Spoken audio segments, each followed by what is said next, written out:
When we say to ourselves, you must go on, the reason is that we are not living in the eternal now, where reality is. We are always thinking that the satisfaction of life will be coming later.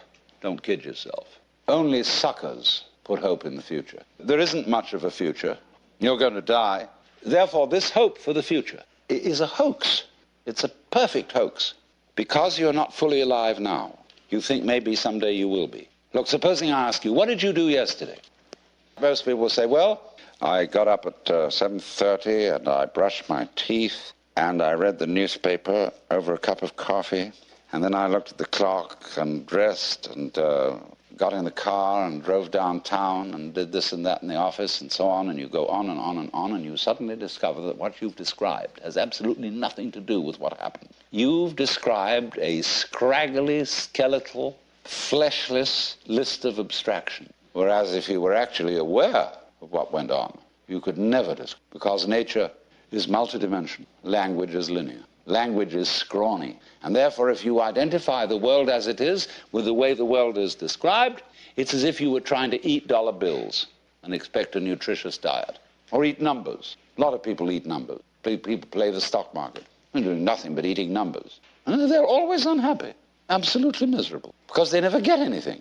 So therefore they always hope more is coming, because they believe that if they eat enough dollar bills, eventually something satisfactory will happen. So eating the abstractions all the time. We want more time. Confucius very wisely said, a man who understands the Tao in the morning may die with content in the evening. Because when you understand, you don't put your hope in time. Time won't solve a thing. The Christian word for sinning in Greek is amatanin, which means to miss the point. And the point is eternal life, which is here and now. But until there is silence of the mind, it is almost impossible to understand eternal life, that is to say, eternal now. When you are fully aware and not thinking, you will notice some amazing absences. There is no past. Can you hear anything past, incidentally? Can you hear anything future? They're just not there to the plain sense of one's ears. Well, I remember in the Sermon on the Mount that Jesus said a lot of things about this. Consider the lilies of the field, how they grow. They toil not, neither do they spin. And yet Suleiman in all his glory was not clothed like one of these. And if God so clothes the grass of the field, which today is and tomorrow is cast into the oven, shall he not much more clothe you, faithless ones?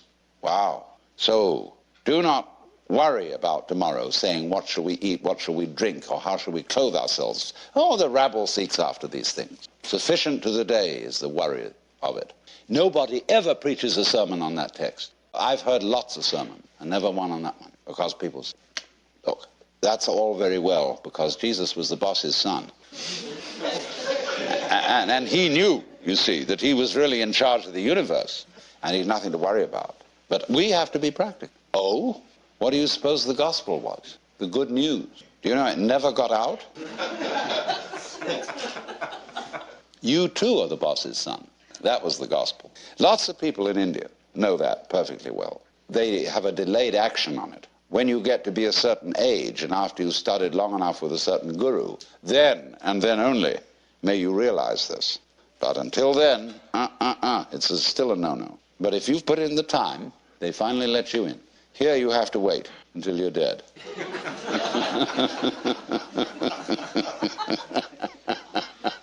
Well, the only place to begin is now, because here's where we are.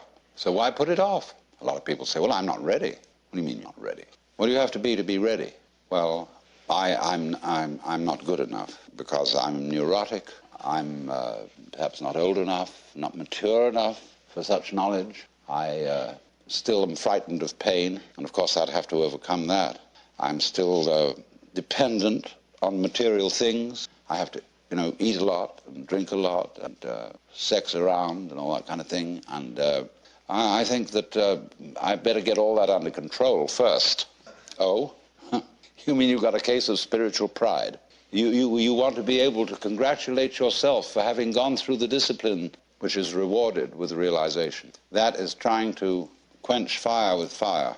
Wouldn't it be great to have no fear, no attachments, no hang-ups, to be as free as the air, so that, you could just wander out in the streets and give away all your clothes to the beggars and let go of the whole thing, let it all hang out. Wouldn't it be crazy to have that courage? And you look into yourself honestly, and you find that inside you're actually a quaking mess of sensitivity, running away from the quaking mess, escaping. You never can. There's nothing you can actually do to transform your own nature into unattached selflessness, because you have a selfish reason for wanting to do it. What does it mean that you can't do anything? It's singing loud and clear. The reason you can't do anything about it is that you don't exist. When I say you as you conceive yourself to be, that is your ego, your image of yourself, isn't there. It doesn't exist. It's an abstraction. Well, when you understand that, you're liberated.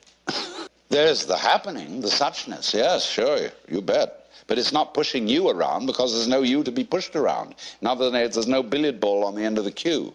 So this illusion of the persecuted ego, I'm still dependent on material things. What does it mean that you can't do anything? So, and likewise, the illusion of the ego who pushes fate around has also disappeared. There's a happening. By dying to yourself, by having become completely incompetent and found that you don't exist, you're reborn. You become everything. In the words of Sir Edwin Arnold, foregoing self, the universe grows I.